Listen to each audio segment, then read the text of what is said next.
네, 안녕하세요. 파이썬 기초 중간고사 대비 요약 특강을 진행하겠습니다. 이번 중간고사는 공지대로 25문제가 출제가 되고요.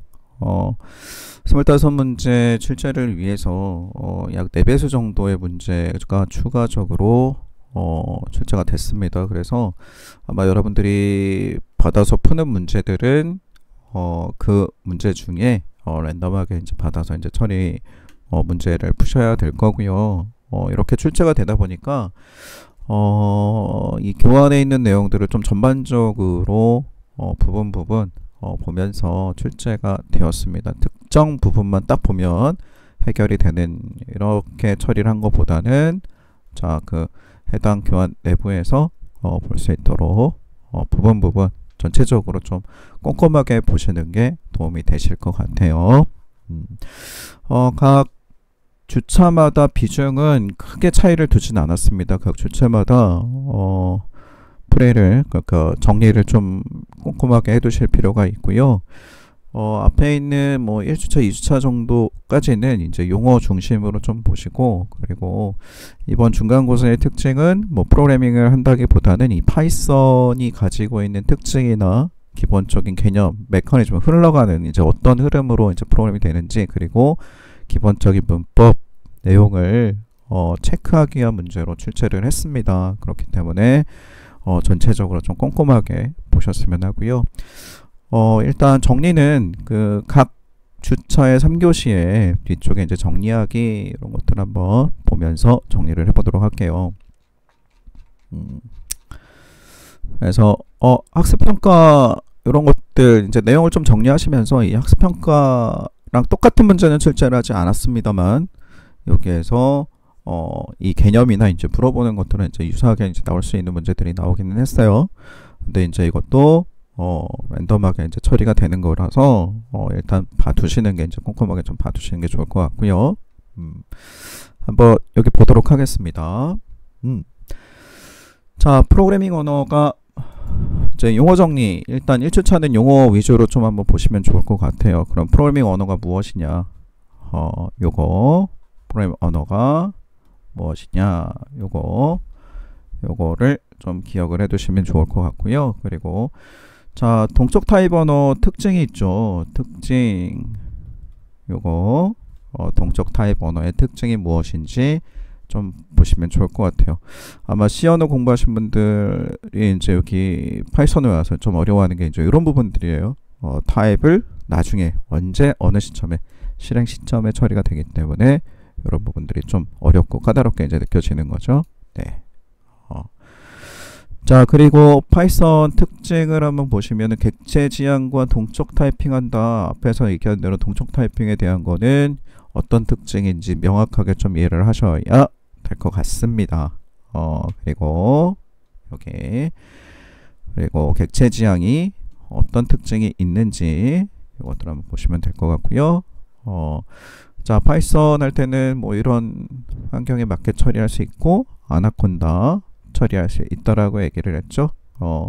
그래서 1주차에는 앞에 있는 이 용어 프로그램이 무엇이냐 요거 그리고 프로그래밍이 무엇이냐 요것도 한번 살펴보셨으면 좋겠어요. 프로그램. 자, 여러분들이 이 프로그램이라는 용어를 좀 정의를 할 수 있어야 하고, 그리고 프로그래밍 요거를 정의를 할 수 있어야 됩니다. 그리고 프로그래밍 언어가 무엇인지 이것도 정리가 필요할 것 같습니다. 그래서 1주차 이거는 이런 용어들 위주로 해주시고 앞에서 얘기한 대로 파이썬이 가지고 있는 객체 지향의 특징 그리고 동적 타이핑에 대한 특징 이런 것들을 좀 잘 보셨으면 합니다.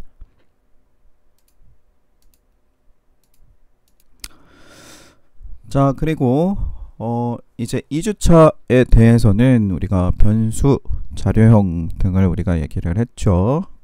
그래서 이제 여러분들이 또 꼼꼼하게 보셔야 되는 게, 자, 변수에 대한 용어 개념, 정리, 메모리 공간을 생성하고 이를 만들어서 필요한 시점에 이 데이터를 참조할 수 있는 게 이제 변수죠.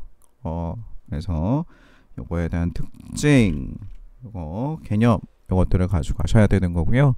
자, 우리가 할 때 이 명명규칙이라는 게 있었어요. 명명규칙에는 뭐 숫자로 시작하면 안 되고, 그리고 특수문자는 언더스코어 하나만 가능하고, 그리고 뭐 캐멀 케이스, 그리고 스네이크 기법, 뭐 이런 것들이 있었죠. 그래서 이 규칙에 대한 정확한 이해가 필요로 합니다. 그래서 여러분들은 그 규칙에 맞게 변수 선언, 그리고 변수에 있는 식별자 이름, 이것들을 만들 수 있어야 되는 거예요. 그래서 이거 한번 보시면 될 것 같고요. 그리고 자, 우리 타입에는 이제 정수, 실수, 문자열, 불리언, 뭐 리스트, 튜플, 집합, 딕셔너리 이런 것들을 이제 사용을 했죠. 이것들을 사용을 했습니다. 그래서 자, 요거 각각의 데이터들, 어떤 데이터들인지 특징 좀 보셔야 되는 거고요. 자, 리스트는 이렇게 만들었죠. 튜플은 이렇게, 집합, 증가로, 그리고 딕셔너리는 키, 그리고 value, 뭐 이런 식으로 만들어지는 데이터 타입들, 요것들이 있었습니다. 그래서 요 타입들 요거 기억을 해 두셔야 할 것 같아요. 그래야 우리는 데이터를 만들어 놓고 데이터를 어딘가에 저장해 놓고 이제 사용을 하게 되는 거죠. 그리고 가장 많이 사용하는 이 리스트에서 여기에서 우리가 리스트를 처리하는 함수들이 일부 있었습니다. 그런 것들도 한번 봐두시면 될 것 같습니다. 자, 우리가 3주차에는요, 3주차에는 연산자라는 걸 하고, 그리고 분기라고 하는 거 하고, 그리고 반복이라고 하는, 그러니까 프로그램의 흐름을 만들고 프로그램 내부에서 이제 데이터 처리를 하기 위한 것들을 우리가 학습을 했습니다. 그래서 자, 이 연산자는 매우 중요하죠.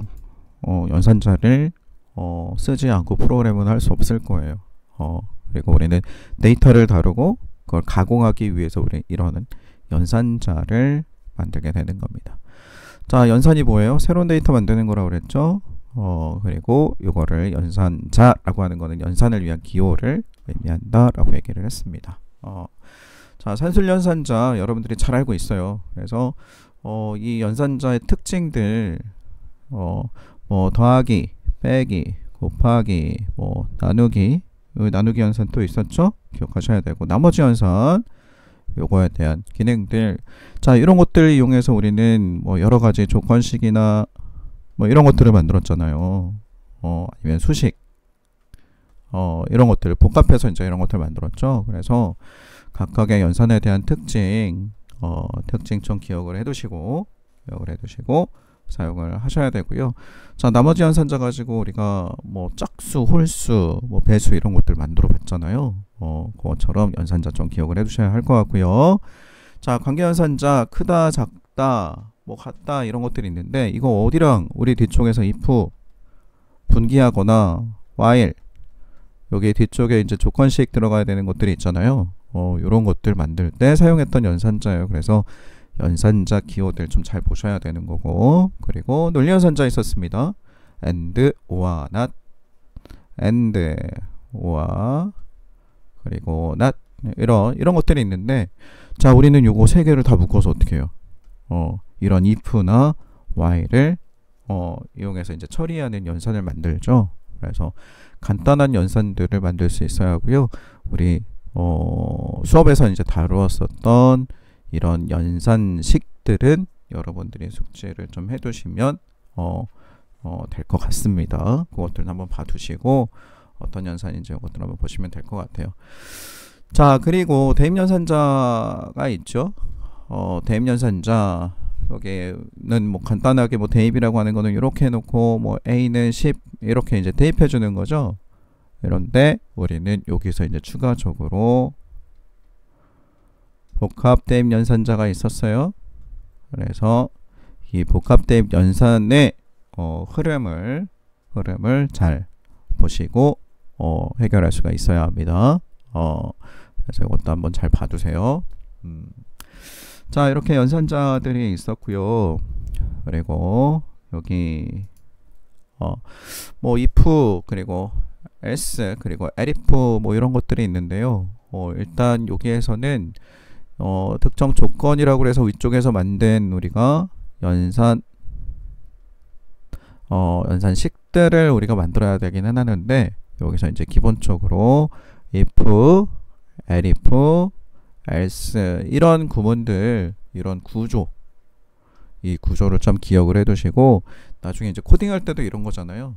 내가 분기를 해야 돼. 그러면은 if 쓰고 나중에 또 뒤쪽에다가 else 이렇게 써서 나는 처리를 해야 되겠다. 머릿속에 이렇게 나와야 되는 거거든요. 구조가 먼저 나와야 되는 거죠. 그리고 나서 여기 조건은 나중이에요. 그럼 내가 요구사항이나 아니 문제 해결을 하기 위해서 이런 것들 이렇게 처리를 해주는 거니까 이 구조 이것도 한번 잘 봐주셨으면 좋겠고요. 그리고 자, 반복문에는 while문이 있었습니다. 이렇게 있는 이 while문, 안쪽에는 조건식이 나와야 하고, 자, while문에서 중요한 건 뭐라고 그랬어요? 위쪽에서 while 위쪽에서 정의한 변수 하나 있어야 돼요. 이 변수는 증가해야 되고, 이 조건에서 빠져나갈 수 있는 이 구조, 이것도 구조를 좀 잘 보셨으면 좋겠습니다. 구조. 자, 포문이 있었고요. 이제 for 해놓고 I in. 자, 보통 우리가 range를 사용했죠. 그래서 이 range에 대한 범위 처리, 이 부분들을 여러분들이 좀 잘 보셨으면 좋겠어요. 그래서 뭐 예를 듭니다. 예를 들자면 여기 이제 간단한 구문들이 나올 거고요. 어딘가에 이렇게 가로 넣는 문제들이 코드를 넣어야 되는데, 여기서 이제 사지선다로 이제 여기서 골라서 이제 완성을 시키는 결과, 우리가 예측하는 결과에서 요거 처리하는 이런 문제들이 좀 있어요. 그래서 코드에 대한 구조를 좀 정확하게 이해를 하자. 그리고 어느 코드에 뭐가 들어가야 되는지 이런 것들을 좀 이해하고 가자. 이렇게 강조하겠습니다. 자, 그래서 이제 여기 폼은 중요한 게 이렇게 있었어요. 시퀀스 자료형을 반복해야 된다라는 거, 요거 문자열이나 리스트, 튜플, 렌즈 이런 것들이 있고요. 이런 것들을 이제 다룰 수가 있어야 합니다. 그래서 이제 앞에서 이제 다룬 뭐 리스트나 이런 것들은 뭐 인덱싱 그리고 뭐 슬라이싱 뭐 이런 것들 특징이 있죠. 그런 것들도 한번 보셨으면 좋겠어요. 자, 다음. 네, 5주차에는 함수를 했죠. 함수는 특정 데이터를 받아서 처리하고 특정 데이터를 반환하는 약속된 처리죠. 그래서 자, 특정 기능을 하고 뭐 값을 반환할 수도 있고 반환하지 않을 수도 있어요. 처리를 하는 겁니다. 값을 또 받을 수도 있고 받지 않을 수도 있고.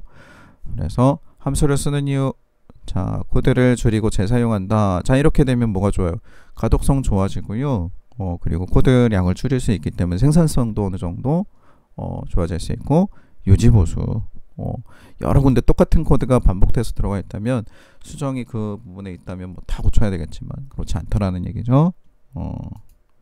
그리고 자, 함수 정의할 때 여기 f라고 하는 키워드 사용할 거고, 이름 중요한 거 이 탭이죠. 탭 요거 이렇게 처리를 할 거고요. 사용자 정의 함수 같은 경우는 이렇게 정의를 해주시면 되는 거고, 자, return은 종료 혹은 값의 반환의 의미가 있습니다. 그래서 이렇게 정의할 수 있고, 자, 여기 보시면은 정의 함수, 사용자 정의 함수가 있고, 람다 함수 뭐예요? 한 줄로 간단하게 표현하기 위한 거죠. 그래서 람다 함수의 구조 이것도 잘 봐주세요. 왜? 특정 람다 함수를 완성을 시켜야 될 때 이 람다 함수가 어떤 구조로 되어 있는지 그걸 명확하게 넣어서 처리할 수가 있어야 됩니다. 그리고 내장 함수, 외장 함수 이렇게 나누어진다. 람다 함수 좀 잘 봐두세요. 람다 함수. 자, 그리고 지역 변수, 전역 변수 이렇게 나누었죠. 어디 위치에서?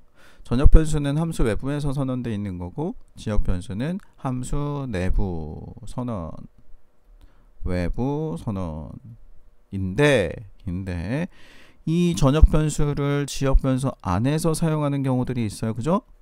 그때 어떻게 처리 되는지 여기까지 한번 보시면 될 것 같습니다.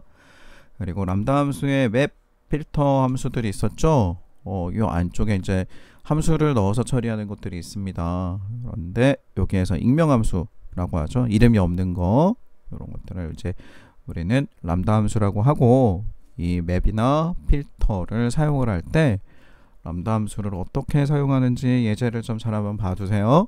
요거 이렇게 정리를 합니다. 자, 예외 처리 목적은 비정상적으로 종료되는 걸 막기 위한 거라고 그랬죠.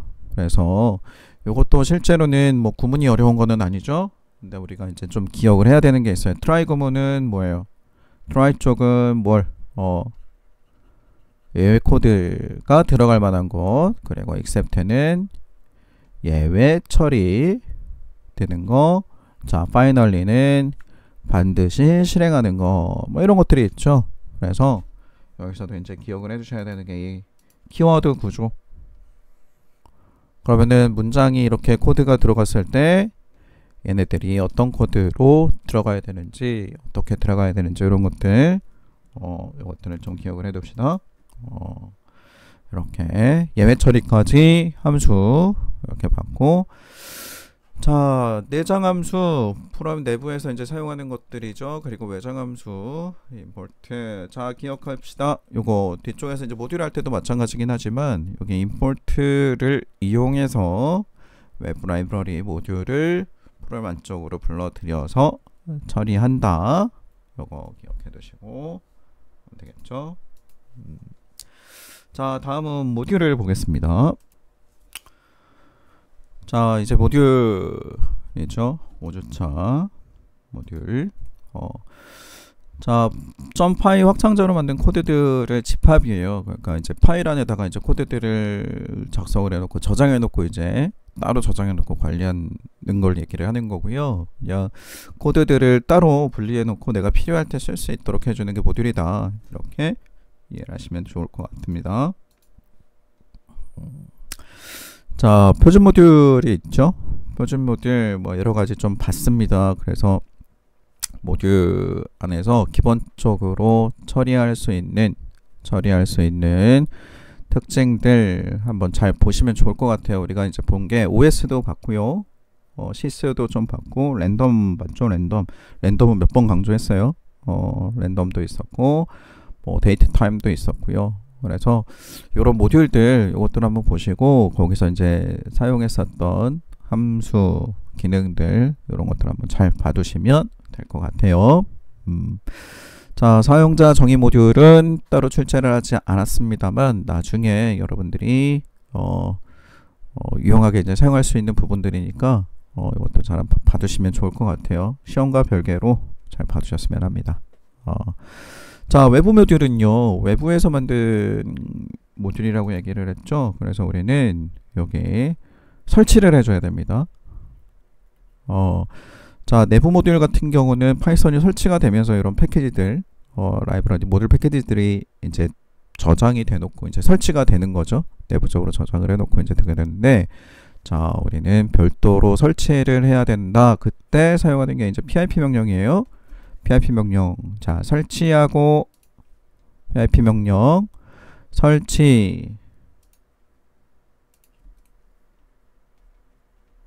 설치하고 그리고 업데이트가 있었어요. 그리고 삭제가 있었습니다. 자, pip 명령에서 설치, 업데이트, 삭제하는 명령어들을 좀 기억을 해둡시다. 어떻게 처리해야 되는지. 자, 표준 모듈 우리가 그래서 이제 살펴봤죠. 그래서 이제 OS, MES, 랜덤, 데이트 타임, 뭐 URL 라이브러리 이런 것들을 살펴봤습니다. 이런 것들. 그리고 기억해 두셔야 되는 게, 자, URL 라이브러리에서 우리가 웹페이지의 정보를 가져오는 기능이 있었죠.